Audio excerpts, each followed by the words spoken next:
आगे बढ़ते हुए बात अब बिहार की 40 सीटों के लिए एनडीए में सीट बंटवारा हो गया है, जिसके अनुसार भारतीय जनता पार्टी 17 और जेडीयू 16 सीटों पर चुनाव लड़ने जा रही है, जबकि चिराग पासवान के खाते में 5 सीटें आई हैं। सबसे बड़ी बात है कि उनके चाचा पशुपति पारस के हाथ खाली रह गए हैं।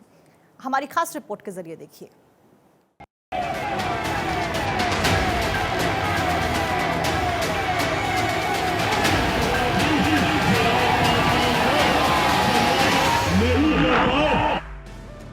क्या जीत में क्या हार में, चाचा नप गए भतीजे के बीजेपी संग प्यार में। बीजेपी ने पशुपति पारस को झटका देते हुए भतीजे चिराग पासवान को तवज्जो दे दिया है।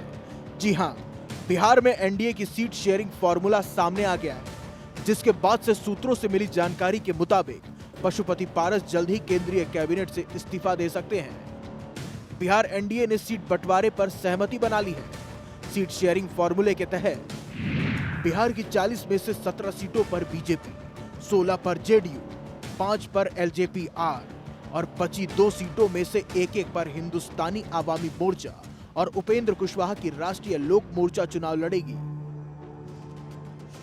पशुपति पारस के नेतृत्व वाले राष्ट्रीय लोक जनशक्ति पार्टी के गुट को झटका लगा है। बिहार एनडीए में उन्हें कोई सीट नहीं दी गई है।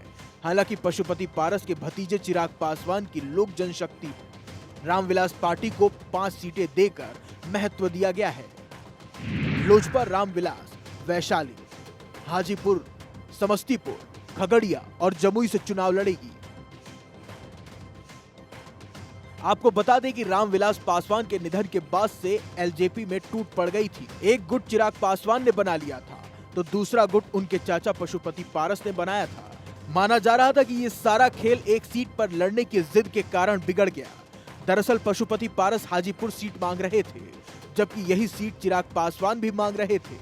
हाजीपुर वही सीट है जहां से चिराग के पिता रामविलास पासवान 9 बार के लोकसभा सांसद रहे थे।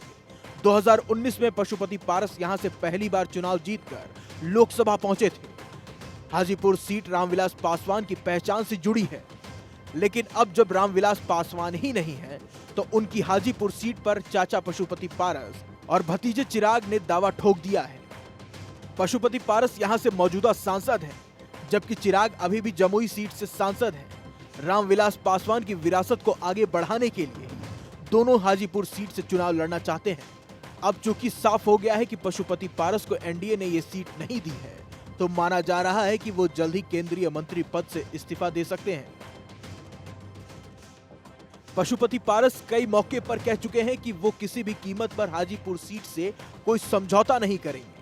बताया जाता है कि एनडीए उन्हें समस्तीपुर सीट देने को तैयार था, लेकिन पशुपति हाजीपुर की जिद पर ही अड़े रहे और आखिरकार यही जिद उन पर भारी पड़ गई। 2021 में जब एलजेपी में टूट पड़ी तो चिराग अलग थलग पड़ गए। पशुपति पारस को दलित वोटों की उम्मीद थी, लेकिन चिराग ने फिर जन आशीर्वाद यात्रा निकाली। उनकी यात्रा को अच्छा समर्थन मिला। यात्रा के दौरान चिराग ने खुद को अपने पिता रामविलास पासवान का असली राजनीतिक उत्तराधिकारी बताया, जबकि पार्टी तोड़ने वालों को विश्वासघाती बताया। इतना ही नहीं, चिराग भले ही एनडीए में नहीं थे, लेकिन उन्होंने कभी बीजेपी पर बड़े हमले नहीं किए। उन्होंने खुद को प्रधानमंत्री मोदी का हनुमान भी बताया। पिछले साल जुलाई में चिराग पासवान दोबारा एनडीए में आ गए थे और आते ही उन्होंने सबसे पहले हाजीपुर सीट पर अपना दावा ठोक दिया था। बिहार की जातिगत जनगणना के मुताबिक राज्य में दलितों की आबादी 20% के आसपास है। इसमें से पासवान महज 5.5% ही है। पासवान वोटर्स ही एलजेपी का कोर वोट रहा है। दलितों की उपजाति का बहुत बड़ा समर्थन ना तो कभी रामविलास पासवान को मिला, इसीलिए चिराग को भी इसका समर्थन मिलने की बहुत ज्यादा उम्मीद नहीं है।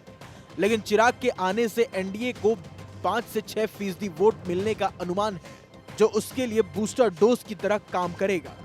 कहीं न कहीं बीजेपी नेताओं को भी इसका अंदाजा हो गया था और शायद यही कारण है कि चाचा पशुपति के मुकाबले भतीजे चिराग को ज्यादा अहमियत दी गई।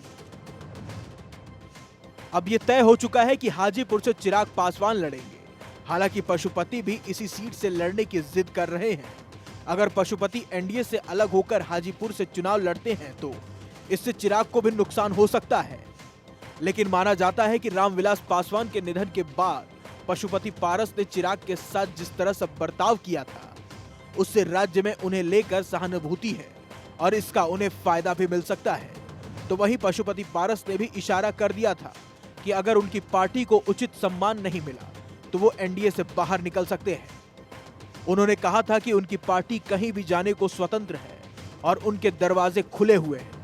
उन्होंने कहा था कि वो बिहार में एनडीए के आधिकारिक सीट बंटवारे की घोषणा का इंतजार करेंगे, इसके बाद ही कोई और निर्णय लेंगे। तो वो अब कभी भी निर्णय ले सकते हैं बाहर जाने का। सुनने में तो ये भी आया था कि बीजेपी ने उन्हें राज्यपाल का ऑफर दिया है, लेकिन जिद्दी चाचा सीट के चक्कर में एनडीए में फिट नहीं बैठ पा रहे हैं। Bureau report, Bharat 24।